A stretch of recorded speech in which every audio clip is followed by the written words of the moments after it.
This is TTT Live. I'm DK Rostar. The Ministry of Health is giving an update on the status of COVID-19 in Trinidad and Tobago.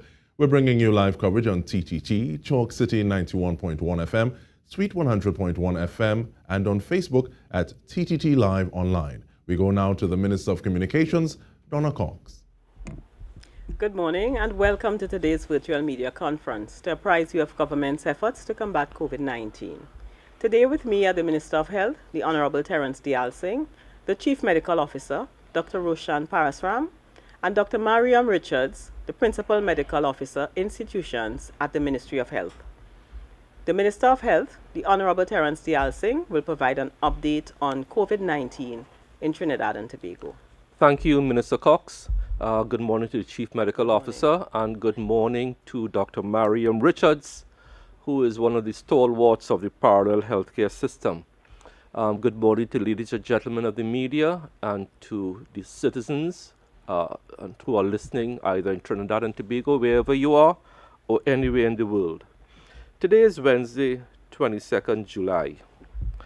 And with each passing day, the world seems to hit new milestones in fighting this coronavirus pandemic. And into the 6th month, it is still a pandemic that is growing day by day. The average number of new cases per day continues to be over 200,000 worldwide. Continues to be over 200,000. Just a month ago, it was between 100 and 200, then it went up to 150 to 200, then 200 plus. And it has been over 200 plus now for about two weeks or so. This is a very disturbing development, and that contributes to the global caseload of 15,154,448. So we have breached another milestone, the 15 million milestone. The number of deaths, unfortunately, 621,172. Ladies and gentlemen, members of the media,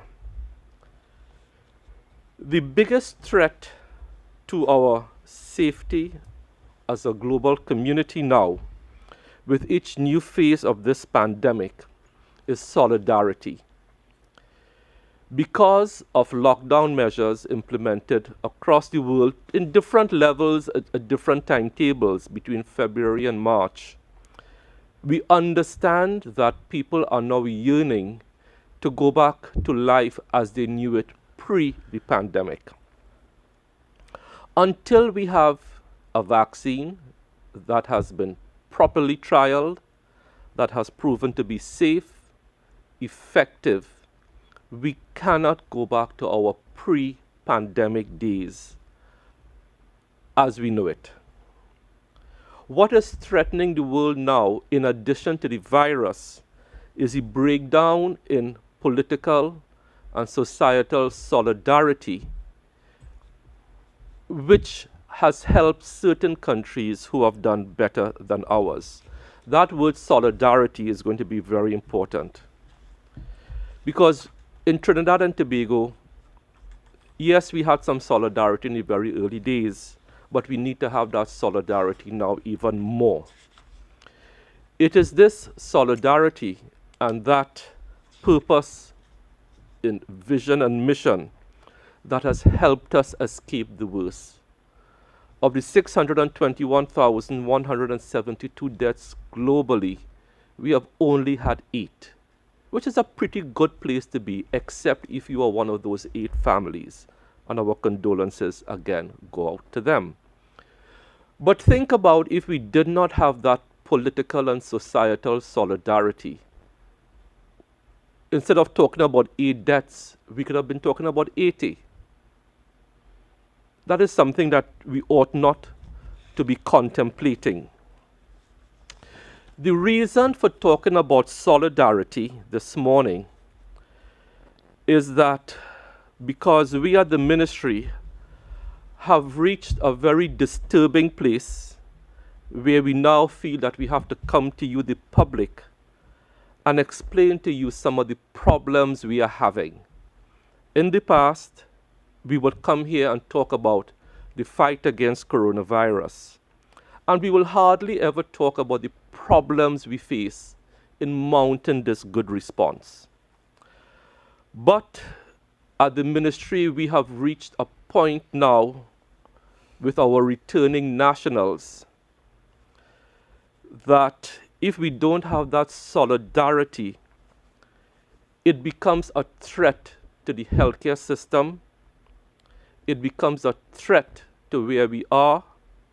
It will become a threat to the economy because we don't want to go back into a lockdown phase.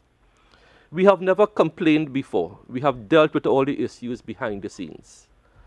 But I think today at the ministry we have reached a sort of a breaking point. What is the issue? Minister Young will tell you about all the requests for people to return to Trinidad and Tobago, and how when they make their requests, they promise to adhere to quarantine guidelines. Sadly now, in many cases, what we are being faced with those that we have brought back are demands being placed on us that simply cannot be met. We now have returning nationals who, when they are clamoring to come back, say they will sign this, they will do this, they will go there. Not all, but some, and it's again the few that will threaten the entire system, are now refusing to sign the quarantine forms. This is a dangerous precedent. The Chief Medical Officer will explain to you the importance of that quarantine form. And they are now refusing to sign the quarantine form once they land in Trinidad and Tobago.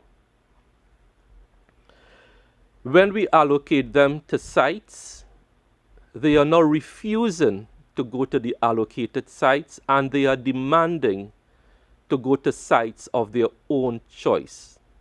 That is not a condition on bringing you back.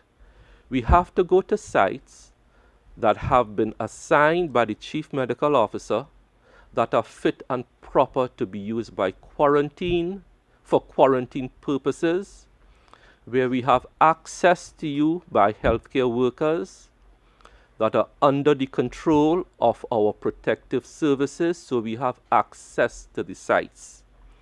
Many people now are simply refusing to, one, sign the quarantine forms, and they are demanding that they go to a site of their choice.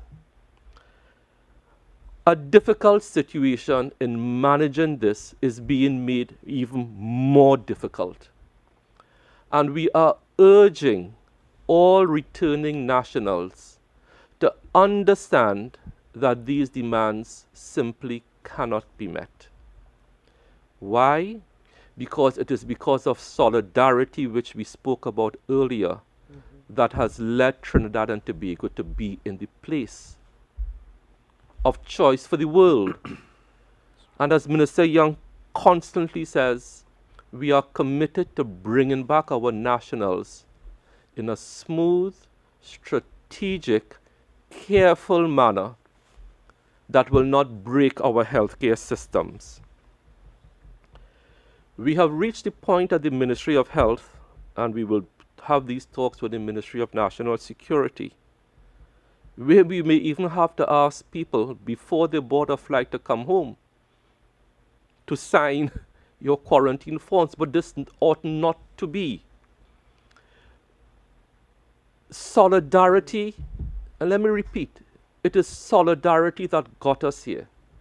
It is singular purpose of mission and vision that has got us here. In many countries around the world and many blocks of countries, you would have seen recently the EU had to have one of their longest meetings in history to come up with a rescue package for the EU countries.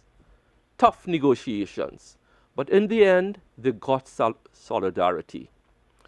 You are seen in many other countries where there's political wrangling. And when you do these things, the only thing that wins is the virus. The virus does not care about all of these things that we are wrangling over. So, in the context of where we are in the world, in the context of the role at the Ministry of Health in setting policy, we have put forward a policy position on quarantine, which is second to none anywhere. But it can only work smoothly if those nationals who were literally begging and screaming to come back here, once you land here, please cooperate with us by signing your quarantine forms and by going to the centers which have been used before to high acclaim by many people who have gone into these centers. They have been used to high acclaim, very high acclaim. These centers have been outfitted at taxpayers' expense for your comfort. You have healthcare workers who are charged with the responsibility of looking after you in a world-class manner. All we ask from our returning nationals is to cooperate with us and to make this process as smooth as possible. So that's my plea this morning. So Minister Cox, I want to thank you for this opportunity, and I now hand back to you. Thank you very much, Minister. At this time, the Chief Medical Officer, Dr. Roshan Parasram, will provide us with a clinical update. Okay, Dr. thank you, Parasram. Minister Cox. Morning, Honorable Ministers, Dr. Richards, members of the media, members of the viewing and listening public. The clinical update for Wednesday, 22nd of July is as follows. So the total numbers done thus far, 6,186. The number of unique patient tests are now at 4,655. Total number of repeated tests stand at 1,531. Total number of community tests in the public sector, 2,247. In the private sector, 1,534 as of last week Friday. Total number of positive cases now stand at 140. Number of discharges are 127, and the total number of deaths remain at 8. Now, over the last 2 days, within yesterday and this morning, we would have had 3 additional positives. 2 positives came from, as you would have saw in the press release yesterday evening, one from returning nationals from Canada and the other one from Saudi Arabia. So there were 2 imported cases. However, there's one case that we picked up at one of our health centers, which we got yesterday afternoon. It is pending investigation, so the investigation has begun yesterday. There's no overt or open link to air travel, recent air travel. So it is being investigated, and of course, as soon as we culminate that investigation culminates, we'll have a better idea of what the source of that infection is. In terms of the total number of persons that are hospitalized now, we now have 4 individuals at the Cora facility. There's 1 person en route from the Chancellor Hotel at this time. So that will take it up to 5 on our 6 p.m. update. With regards to the quarantine facilities, there are 155 persons at various facilities at this time. And they are spread between 5 facilities. So we have the UWI Debe campus, which has 24. The Chancellor Hotel with 20 individuals. At the Cascadia Hotel, we have 43. At the Tacarigua facility, there are 20 individuals, and at the Home of Football, we have 44 individuals. As it relates to regulations that are still in place, we just want to take the opportunity to remind everyone, and for clarity, there's no regulation as it relates to sporting activities. However, as we have said before, the medical advice remains, and more so with this last case that we have gotten, with no link to importation, there remains a concern for children, and we are asking parents to do all that is necessary to protect your children at this time and take personal responsibility for their well-being. So we're asking that all child-related activities be held until September, aside from the SCA and other examinations that are taking place. Minister Cox, that's my clinical update for this morning. Thank you very much, Dr. Parasram. Dr. Mariam Richards, the Principal Medical Officer Institutions at the Ministry of Health, will provide an update on the parallel health facilities used by the national COVID-19 response. Good morning. Thank you very much, Minister Cox. Good morning to the Honorable Minister of Communications, Minister Cox, Minister Diyal Singh, CMO Dr. Parasram, members of the media and members of the viewing population of Trinidad and Tobago. This morning, I would like to provide an update on the facilities in the parallel healthcare system, as well as bring some information and insight into the selection of quarantine facilities, the types of quarantine facilities that are in place, the limitations and demands that are placed upon the Ministry of Health with respect to the quarantine facilities. As you are aware, the Ministry of Health launched the parallel healthcare system on March 12, 2020, when we operationalized an isolation ward at the Cora Hospital to accommodate the first positive case of COVID. Since then, this parallel healthcare system has evolved into one which involves approximately 922 beds across 4 levels of care. The division of these beds is based on WHO international standards regarding the mortality and the morbidity of COVID-19. Today, I would like to speak about the benefits of the parallel healthcare system and also feature a discussion on the quarantine sites and quarantine facilities, given the influx of returning nationals that have been granted exemptions by the Ministry of National Security. The major benefit of the parallel healthcare system is that it allows the traditional healthcare system, that is the system that we would have been accustomed to prior to the COVID-19 pandemic, to operate as normal.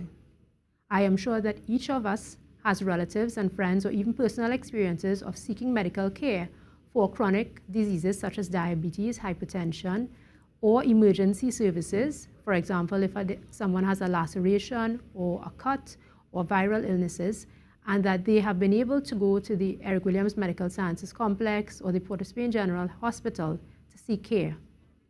The major benefit of the parallel healthcare system is that it allows the traditional healthcare system to continue unabated and provide a seamless service to members of the population. Another significant benefit is that the parallel healthcare system prevents or reduces the risk of infectivity to healthcare workers managing persons with COVID-19, as well as persons who are accessing the traditional healthcare system. A third benefit is that the parallel healthcare system allows for a specialized and standardized level of treatment, given that COVID-19 really involves the care of persons who require intensive care treatment, pulmonology, chest medicine, and internal medicine treatment. Today, I'd like to speak about the selection of quarantine centers and the type of quarantine centers that are available. At present, the Ministry of Health has several quarantine centers that are either state-run or state-supervised. In order to efficiently select new facilities, or as the WHO terms them, alternative medical care sites, the Ministry of Health has developed a robust framework as a platform for the selection of these sites. We look at several perspectives that are examined by a multidisciplinary team of technical experts to identify suitable quarantine sites. For any quarantine site, we look at it from a public health perspective, an infection control perspective. We look at the engineering aspects, disaster preparedness, occupational safety and health, health safety and environment, security, financial and economic costs, socio-political and environmental dimensions. And for each of these perspectives, we have technical experts with significant experience in the field to assist in making a determination of a suitable site. We have consulted and used guidelines from the World Health Organization, the Pan American Health Organization, the NFPA guidelines, as well as the FGI guidelines for the design of alternative medical care sites, because we believe that it is our responsibility to ensure the safety and the protection of our population. There are 2 types of quarantine sites currently in use by the Ministry of Health. There are state quarantine sites and state-supervised quarantine sites. And I'll go into the distinction between these 2 sites. State quarantine sites are as follows: the Home of Football in Couva, the UWI Debe St. Augustine campus in Debe, the Brooklyn Center in Sandy Grande, the Tacarigua Center at the National Racket Center in Tacarigua, and the Balandra Center in Balandra. These sites are fully run and operationalized by the Ministry of Health, and persons are selected to go into sites depending on a risk assessment that is carried out by the Ministry of Health in collaboration with the Ministry of National Security. State-supervised quarantine sites consist of hotels that were selected through a robust procurement exercise supervised by the Ministry of Health, and that currently we are looking at hotels such as the Cascadia Hotel, the Chancellor Hotel, and as of yesterday, the Regent Star Hotel. These hotels provide accommodation for returning nationals with costs to be borne by themselves or their company or organization. They also provide food and other services. However, security and medical coverage and assessment is carried out by the Ministry of Health. As you're aware, the exemption process starts with the Ministry of National Security, and the Minister of National Security has the authority to approve an exemption. Once that exemption is approved, the Ministry of National Security collaborates with the Ministry of Health to identify a suitable quarantine site in advance of the returning national or person's arrival in Trinidad and Tobago. The selection of the quarantine site for the individual is based on a thorough risk assessment that is carried out. At our state quarantine sites, we have some sites that allow for single occupancy rooms with ensuite bathrooms and so on, and we have some sites that are more dormitory style. So I'll give you an example.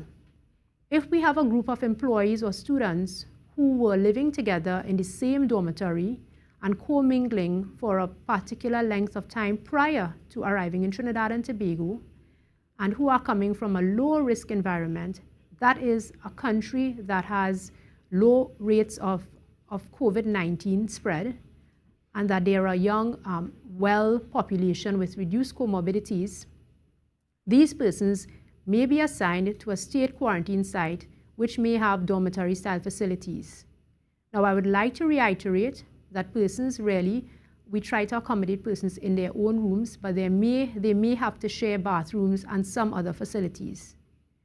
On the other hand, if persons come from a high-risk environment, that is, they come from a country where there are high rates of COVID-19 in the population, as well as they come from disparate groups, we try to assign them to quarantine sites where we reduce the level of commingling, that is, into single occupancy rooms with their own bathrooms and own facilities. It is important for us to also note that even though a state quarantine site may have, for example, 70 beds or 70 rooms available, we cannot fill all rooms at one time. The reason being is that there may be some sorts of plant and equipment or engineering issues that may arise. So, for example, if there is a problem, a plumbing problem in a bathroom or so, we would have to relocate the returning national. With that in mind, when we accommodate persons at state quarantine facilities, we do not fill the facilities to the maximum, but we have an overflow, or we have an allowance of, let's say, 5% of rooms that we keep in the event of any sort of adverse situation that may affect the accommodation of the individual. Another factor that we have to take into consideration when we are assigning quarantine facilities is if there is a positive case that comes up at a particular quarantine facility. If there is a positive case, we sometimes have to reset the quarantine time at that facility, which will delay the use of the facility, and also once all persons are discharged or leave the facility, the sanitization process takes much longer. All of these measures are essential for us to protect the population's health and to ensure the safety of your loved one when they return home to you and your family. Another limiting factor is that we have to look at the maintenance and downtime between cohorts of persons or groups of persons that are coming into the country. With any facility, there are maintenance issues that need to be addressed. For example, plumbing, tiling works, roof repairs, and so on. While we have persons within a facility, it is not feasible to have these sorts of repairs being done unless there is an emergency. We are, of course, considering the inconvenience that may be borne by persons at the facility, as well as the risk of transmission if we had to bring on servicemen and contractors to do repairs with persons in the facility. Accordingly, at times, once a facility is deemed vacant and all persons have been negative, the appropriate sanitization process is carried out. We sometimes need a period of 1 week or 2 weeks to conduct an assessment and thorough repairs to ensure that when the facility is reused, all persons are comfortable and all of the standards that I discussed earlier have been met. I would like to speak about the state-supervised facilities and the hotels. The hoteliers were asked to submit expressions of interest to indicate if they were willing to provide quarantine facilities. The management of these hotels is guided by Ministry of Health guidelines with respect to the conduct and logistics of activities at these hotels. These items are monitored strictly by the Ministry of Health. The Ministry of National Security provides security through the Trinidad and Tobago Defense Force at all of the state and state-supervised facilities. The Ministry of Health conducts medical assessments, which includes day 2 and day 12 testing by reverse transcriptase polymerase chain reaction testing, the international gold standard testing for COVID-19 at all facilities. This activity is carried out by the relevant county medical officer of health for the particular facilities. Now, we've been asked about hotels and increasing the number of rooms available. And it's material to note that even if we were to operationalize and to open all hotel rooms that have been made available to the Ministry of Health, there are other limiting factors that would compromise the level of care being given to our returning nationals. This would ultimately compromise the safety of our population. So, for example, if we try to open additional quarantine spaces, there is need for additional persons from the Trinidad and Tobago Defense Force to provide security and the required logistics, for example, transfers for that facility. Furthermore, we are using the same pool of physicians that have been employed with the Ministry of Health to carry out testing, monitoring and evaluation, daily surveillance of returning nationals at the hotels, transfers, follow-ups, admissions, and discharges. If we try to expand exponentially, we will have challenges in maintaining the quality of medical care and public health measures, as well as security challenges in ensuring that these facilities are well run. We appreciate and understand that returning nationals and their families are very anxious to return to their homes, but the Ministry of Health and the Government of Trinidad and Tobago looks at the safety of the population, and our quarantine process is very robust to reduce the commingling of persons who may be high risk. Even prior to entering the quarantine facilities, the logistics involved in transferring returning nationals as they arrive in the Piarco International Airport are very robust and require a large degree of attention to detail to reduce the commingling of persons of unknown risk.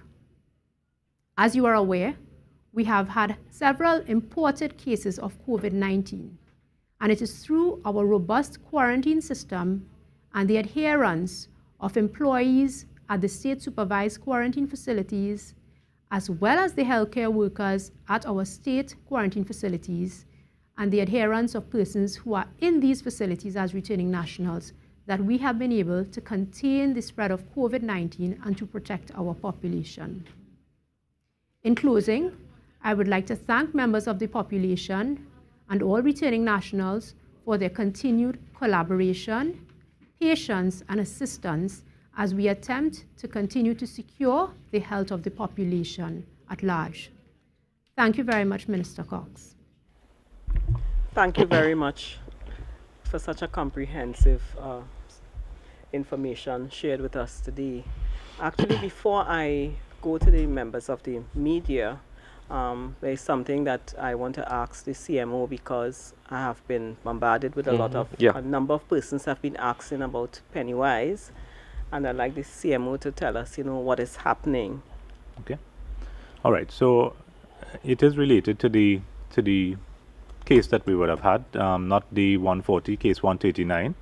So basically, as we have discussed, the way this epidemic has progressed from the start, there are what we call simple cases and there are complex cases in terms of public health tracking and epidemiology. So there's a simple case that someone will have a viral illness, will have COVID-19, and stay at home, live by themselves, and basically don't move when they have signs and symptoms, which is a simple sort of public health tracking event.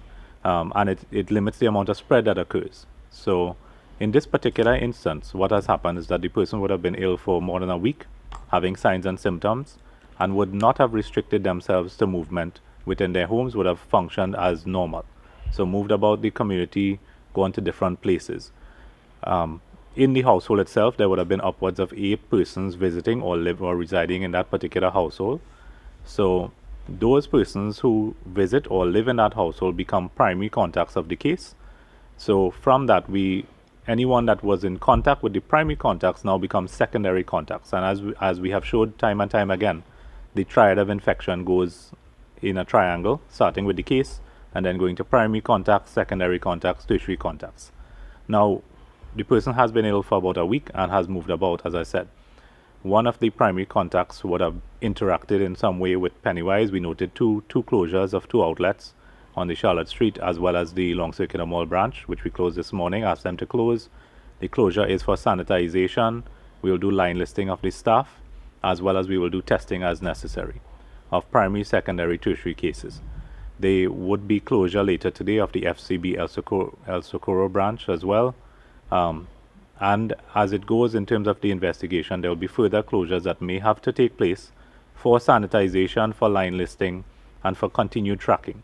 Remembering that this is the first case we have had of this nature for over 80 days, and we want to ensure that this case, there's no further spread one, and that we are able to identify exactly where this case comes from, which will take a few days of investigation as well as testing before we can make a definitive statement as to whether we think it has come because of contact with someone that may have traveled or possibly contact with a healthcare worker, but we need to do the investigation and complete it before we can say with definitively what is the source of this particular case, whether it is the primary or is it linked to another case that we may find along the way.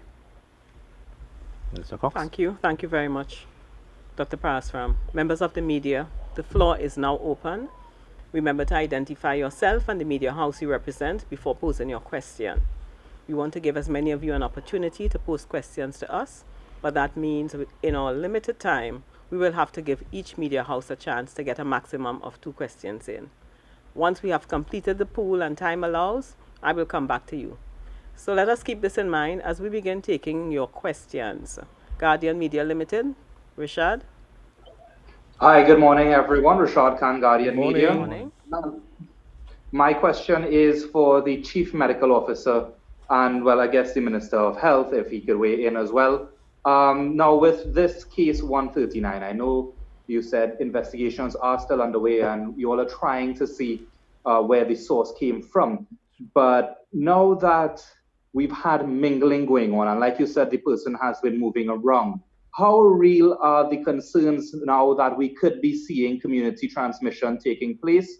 And if that is the case, any advice or further advice for the public? Should the public be worried? CMO? So yes, it is a concerning development, generally speaking. As I said, we have been over 80 days without any sort of case of this nature. The last one we would have had similar to this was 116, where we had a person mingling in that regard. So, as we have said from day one, the public health measures are still relevant and extremely important. Wearing your mask and all the other public health measures become and remain extremely relevant as the main measure that the population can do in preventing the spread. But we will continue to track and have persons in self-quarantine, home quarantine, until we can test everyone to try to ring-fence this particular incident so that it doesn't spread and go beyond this case or any additional cases in the population. And Rashad, if I may add, we have been pleading with the public from day one. If you are ill, stay home. No, the public health measures are so simple. Wear a mask, keep a distance from people, stay home if you are ill, wash your hands, sanitizer, cough into the crook of your elbow, avoid touching your face, and clean and sanitize surfaces. These are all very simple, inexpensive measures. And I'm not blaming anybody, but if that one person had heeded the advice to stay home when they were ill, then Pennywise wouldn't have to shut down today. FCB wouldn't have to shut down. It is such a simple measure. If you are ill, stay home, seek medical attention. If you have a fever, you're coughing, both the CMO and I, if you go back to earlier press conferences, we kept saying, pretend that you have the virus and pretend that everybody around you has the virus. And if you do that, these simple masks over your mouth and nose is an excellent barrier. But if we ignore these simple, inexpensive public health measures, look at what has happened today. 3 institutions have to shut down. We now have to do contact tracing. I'm not complaining because that's what we do. But think about how all this could have been avoided if that individual had just stayed home when they were ill and sought medical advice. So I am hoping that with this case, everything we have been talking about as public health measures will be heeded by the public. And I want to thank you, Rashad, for raising the issue. Just to clarify, we just got word from FCB before you ask your second question that the person did not actually enter the branch, so there may be no reason to close. It would have been an automated transaction on the exterior, so they may not close their branch more than likely. So just to fill it in, I would have spoken directly to the CEO, Ms. Karen Darbisi, this morning about that possibility. We gave her the name, and that is why they were able to track what sort of transaction the person did. So that is how robust we are how robustly the system is in dealing with this thing. So hopefully that facility will not have to close. So that's some good news there. Thank you. TTT? Oh, Rashad. Good morning. Crystal Wilson, TTT Limited.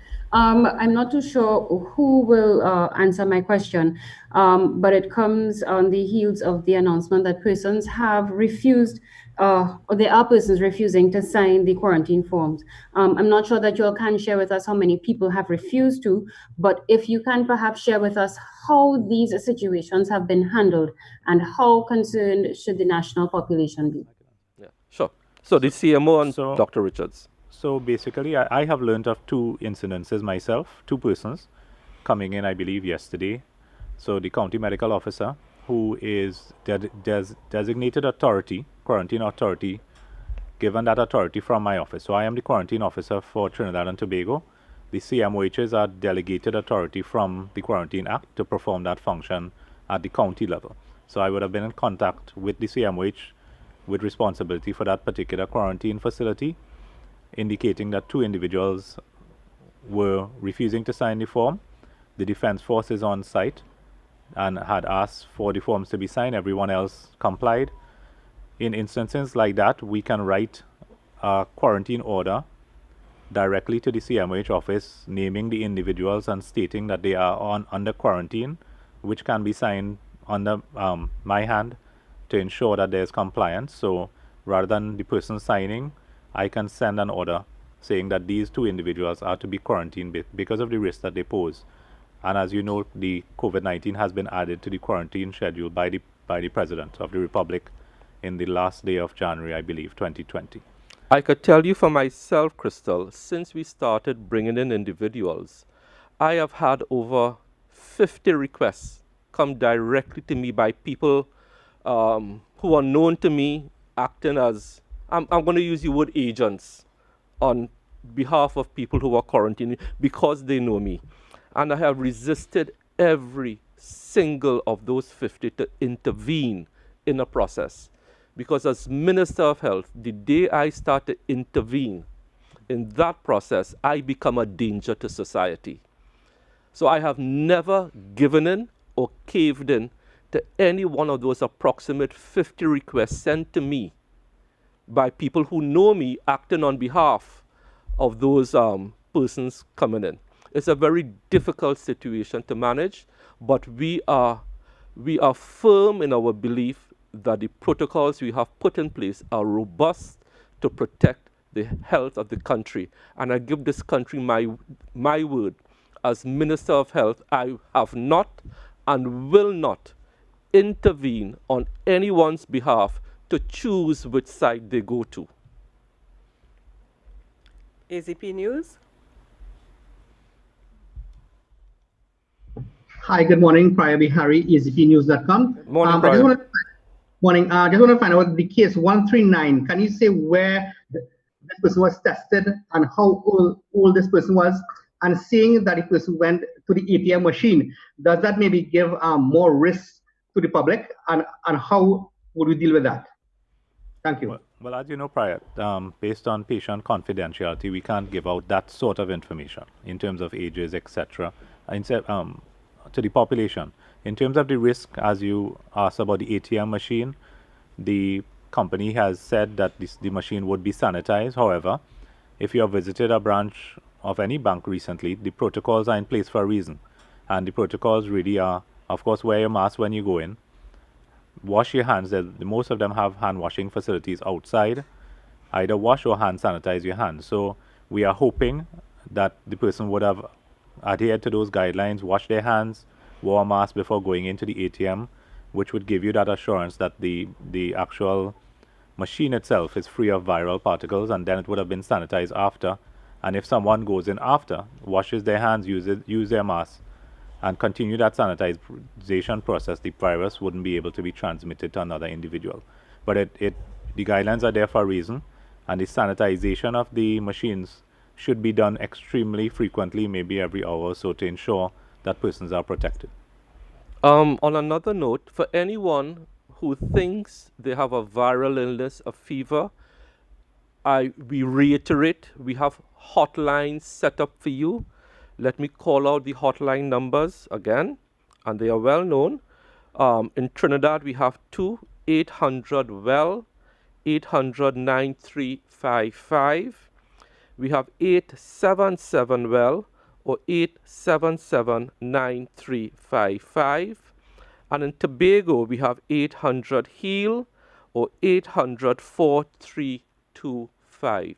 So if anyone comes down with a fever, the signs and symptoms of COVID, even the lesser known signs of loss of sensation of taste and smell, these are some signs that people ignore: fever, coughing, headache.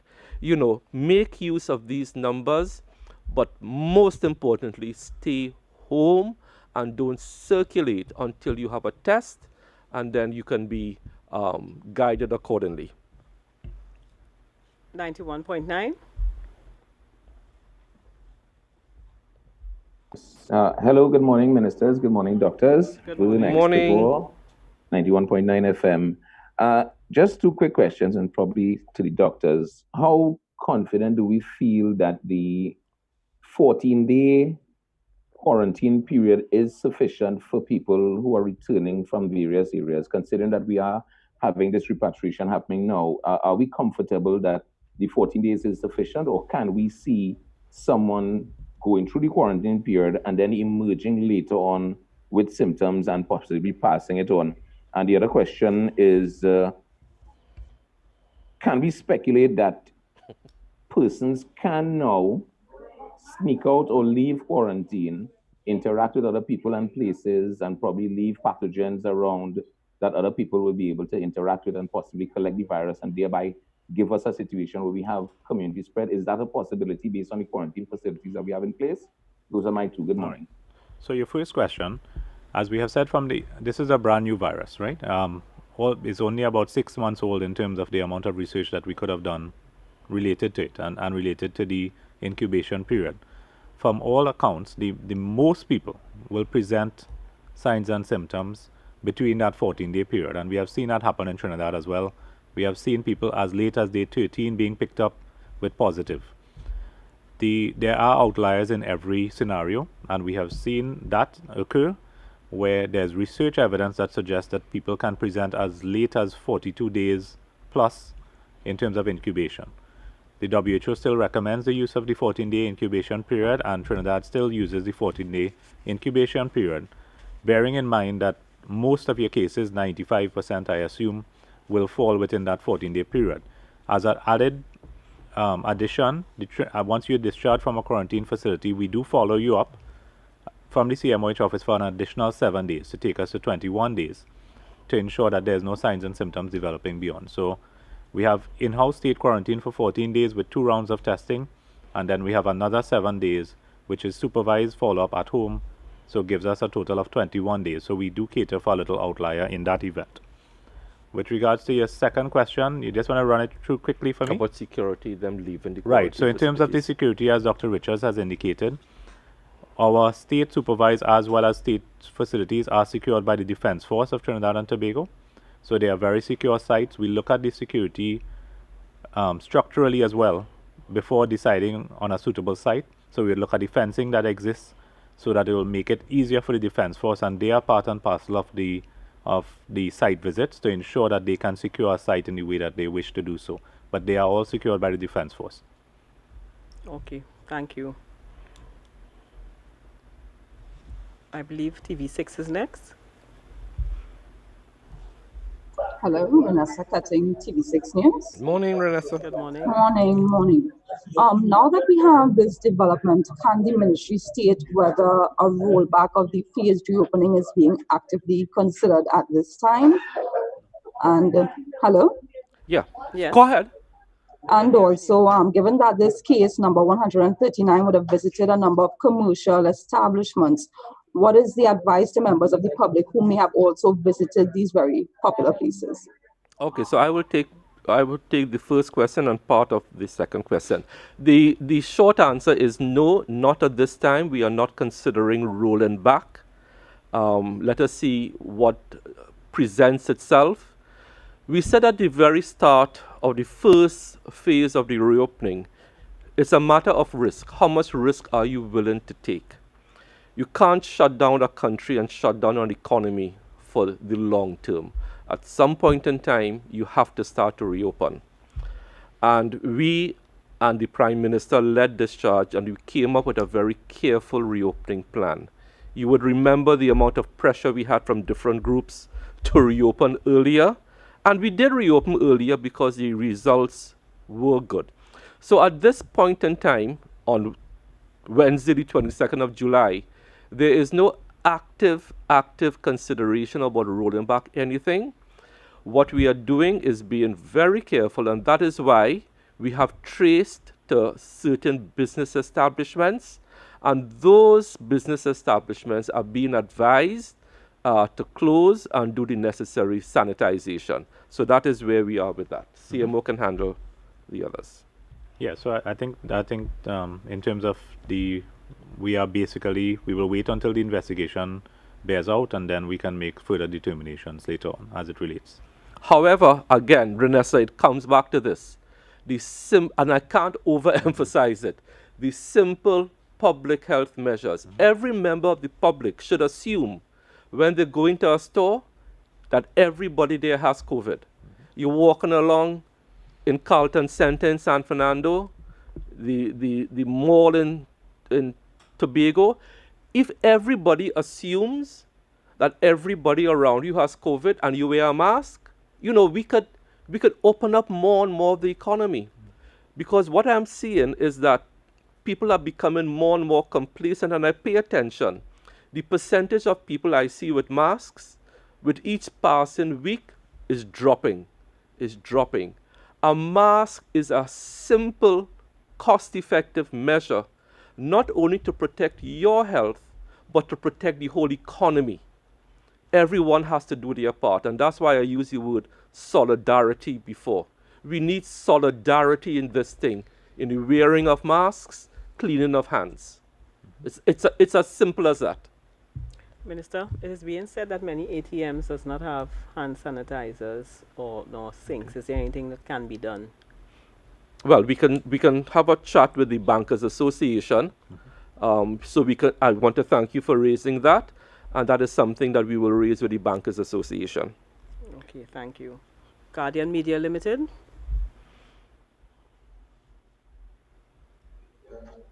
Good morning, all. Kevin from Guardian Media. Morning, Kevin. Good morning. Okay. So CMO, you speculated that case 139 could have, they could have had contact with someone who recently traveled. Is there concern that that people are stepping through the borders as we see Venezuelan immigrants still coming into the country, and also tropical depression 7 has evolved into Tropical Storm Gonzalo and is heading towards TNT. Can this affect any of the ministry's COVID-19 care and measures, especially if it warrants a need to increase bed spaces at the various health facilities? Okay, so I will attempt to take two. The first part of your question is really a question for the Minister of National Security, but it is a concern for any country that has a migrant population. The second part of your question, the Ministry of Health at the start of every hurricane season, as a matter of course, does a total revision of its disaster preparedness plan. This year, it was heightened because of COVID, and Ms. Patty Ann Williams, who has been here a couple times before, she is responsible for that response. Eastern RHA, which normally bears the brunt of any bad weather, and Tobago, TIMA is an excellent disaster response agency. They are also on the ball. So we are prepared. This happens every year, but this year, because of COVID, we will be paying special attention to all our step-down facilities and quarantine facilities. Thank you for the question, Kevin. Very timely. As the CMO has an No. addition? No? Okay. Express? Hello. Hello. Good morning. Kim. Oh, good morning, ministers, doctor. Okay, so my first question would be, I guess, primarily for the CMO. CMO, we've had only 8 deaths, and I would like to ask this in a sensitive way. But really what we want to ask is, how come we have not had more deaths? It is being considered a deadly, if not always fatal disease. Can we get an idea of... Kim, hold on. You can't say that. This is not an always fatal disease. We have to be careful, Kim. No. I think the audio is bad, Minister. I said not an always fatal. Oh, sorry. Phew. Okay, Kim. No. We are running out of time. So give us your two questions quickly. Yeah. So I think what we want to ask is, how come the morbidity has not been higher? And can we get an idea of the age group of the people who have been tested positive so far? Because we have been under the impression that many of them, or a lot of them, would also have had NCDs, other chronic illnesses. Also, Minister and the CMO, are you all satisfied so far with the SCA measures? Sorry, with how SCA placement is going, how the students are being physically distanced, are the children understanding what they have to do, also the teaching staff, everyone involved. Okay. So in terms of the deaths, I mean, we continue to monitor the cases that we have, and we give them the highest level of care that we can give to them. We have been learning, our clinicians have been learning from the experiences of other countries in terms of the clinical management of the cases. And luckily, we have had so far only 8 deaths, which occurred early on in the epidemic. I don't want to say exactly why. The demography in terms of what we had, we would have had older persons to the most part being part of our small group. We have a very small group of persons that would have been positive compared to other countries. 140 is a small number to draw any major conclusions from the death rate as it relates. But worldwide, you know, the death rate has been different from one country to the next, somewhere between 2 and 5% in some instances. So I don't think, because of our sample size being so small, I don't want to draw any particular conclusions about the mortality rate based on that small sample size. It may not be statistically significant enough to draw any major conclusions. We'll look at the deaths in the other parts of the world, and we're looking at their percentages as well. But we are doing all that we can. We are learning clinically. We're putting the necessary equipment and staffing in place to ensure the smallest chance of death. And I believe having a policy that even if you are mild or asymptomatic in place, that we go to a hospital. In some countries, what happens if you get a positive case and they're mild or asymptomatic at the start, they are not put in a hospital. They're left at home until their symptoms get worse. What we do is we put you, as soon as we get a positive, whether you have no symptoms, you are mild, straight into a secondary or tertiary care facility. And this is to monitor, because what we have noted is that for this particular disease, there are people that are well now, and in 4 hours they need ventilation. So we don't want to take that chance, and we get people into our facilities as quickly as we can, monitor them for the full stay. So if someone decompensates, they're already in a place that they can have HDU care, they can have ICU care, and we can give them the best clinical outcome that they can get. And Kim, let me just add, for statistical purposes, what I have been advised by the actuaries and so on, it is difficult to make conclusions from a small death cohort of 8. We normally consider 25 deaths, unfortunately, to be at least the minimum where you could start to make any kind of inferences or conclusions. So we're not even close to that. So that is why the CMO says, you know, it's difficult to make conclusions from just a small amount of 8, which is a good thing for us. And in terms of your second question related to SEA, we continue to work with the Ministry of Education. As you know, we have submitted our guideline formally to them last week. They would incorporate that into their program. They have asked for our assistance by way of sending public health inspectors to do inspections to ensure that things are in place and to give technical advice, which we will continue to do throughout the process. And of course, as matters arise, we will be working very closely with them to ensure that the guidelines are there too. Newsday. Hi, good morning, everyone. Morning. Morning, Olive Gonzalez from Newsday. I just have 2 questions to the CMO. My first question, the Commissioner of Police said at a press conference on Monday that he attempted to sit and discuss with you guidelines surrounding youth sports and the restart of that also. I would like to know, were you able to meet with the Commissioner since then? And if yes, what was the consensus of that meeting? And in my second question, it's concerning the information the 3 nationals who returned from Grenada that tested positive last Friday, July 17th, and then recently tested negative. I would like to know which testing site was used, and is there a possibility there may have been an error in the first test? That's my 2 questions. Thank you. So with regards to the Commissioner, I have received emails over the weekend, and I had spoken to Ms. Lisa Ghani, who is, I believe, their PR representative for the Trinidad and Tobago Police Service, as it relates to my stance on that particular incident. However, the Commissioner had suggested via Ms. Ghani a list of persons to meet, and I had asked Dr. Richards, who is here today, to arrange a meeting with all those persons from TTPS. I believe she's set it for tomorrow. So that will happen hopefully tomorrow, and then we can have a discussion as to the way forward with that particular incident. Sorry, but let me just reiterate what the CMO said earlier and what we said in earlier press conferences. We said team sports can go on. You could play your cricket, you could play your football, you could play your volleyball, but just no crowds, no big audiences. So it's not that adult sports can't be played. They can be played, but no big crowds, right? But you will have a crowd on the side, your trainers, your masseurs, your ball boys, and so on. Keep it to 25. Make sure they have on masks. Okay? And in terms of the question from Grenada, so I was in contact with the CMO from Grenada as well throughout, and I know Minister was in contact with Minister Steele from Grenada. So basically what we had is we had repatriation of our persons coming in. We had 3 separate nationals from 3 separate areas of Grenada testing positive at the same time using, you asked which center we use the Caribbean Public Health Agency for PCR testing, which is the gold standard. That is actually the site that Grenada also sends their tests to be done. So that is the regional center for testing. As I said, in terms of, there was always the question in the air about false positives. With PCR testing, it is very difficult to get a false positive. Once you have a sample of viral material in that sample, it will be amplified.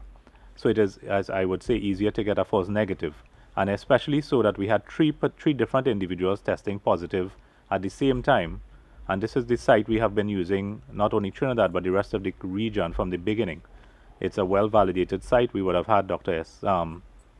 Indar from CAFA on air saying that their sensitivity is extremely high, over 99%. And they actually pick up the viral load and are able to tell us whether it is high, medium, or low. What I am being told in these particular cases that the viral level was extremely low. So they picked up a very low viral load, which indicates a very old disease. Hence the reason they would have no symptoms, and they would have had no symptoms for quite a while. And when we retested, as our protocol dictates later on, we expected that we would get a negative, and we did get our 2 negatives, and those persons could have been discharged.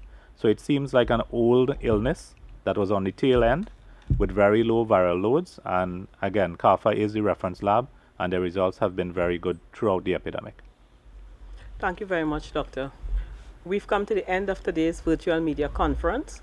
And do remember that the Ministry of Health and the Ministry of Communications are your only credible sources of government information on COVID-19. As we go, we wanted to address the entertainment industry, one of the most affected by COVID-19. We know it must be difficult for you at this time, but do understand that the government has to be responsible.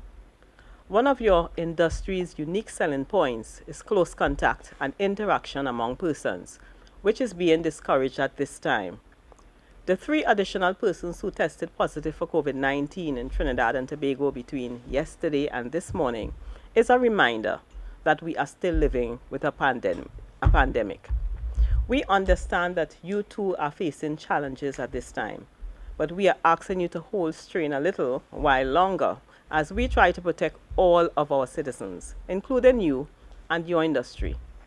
Please know that the government is aware of your plight, but we must choose life over livelihoods. Until our public health officials advise us differently, we would like to guide you to the assistance offered by the government to all artists and creatives. You can apply to the Ministry of Community Development, Culture and the Arts for financial assistance. And this grant is for artists and creatives who lost income as a result of COVID-19 and is meant to provide a measure of relief to those affected by cancelled exhibitions, classes, conferences, workshops, and other cultural events between the period March and December 2020. But even if this does not apply to you, the Ministry of Community Development, Culture and the Arts also announced that should you want to use one of the national performance spaces under its remit, you would not have to pay the full rental cost. You would only pay half the price until December 2020. You have the option to use the National Academy for the Performing Arts, the Southern Academy for the Performing Arts, Queen's Hall, and Naparima Bowl. Of course, while observing the public health guidelines in place for use of these spaces. For more information, you can contact communications_CDCA at gov.tt or contact the Ministry's Grants Secretariat at 225-2322, extensions 5230 or 5226. We do understand that it has been a tough time for you, but the pandemic and the restrictions put in place to suppress it are having or taking a heavy toll on everyone. We must come out of this alive. I am Donna Cox, Minister of Communications. Thank you for joining us today as the government continues its efforts to keep the curve flat and beat COVID-19. Stay safe. Save lives. May God bless Trinidad and Tobago.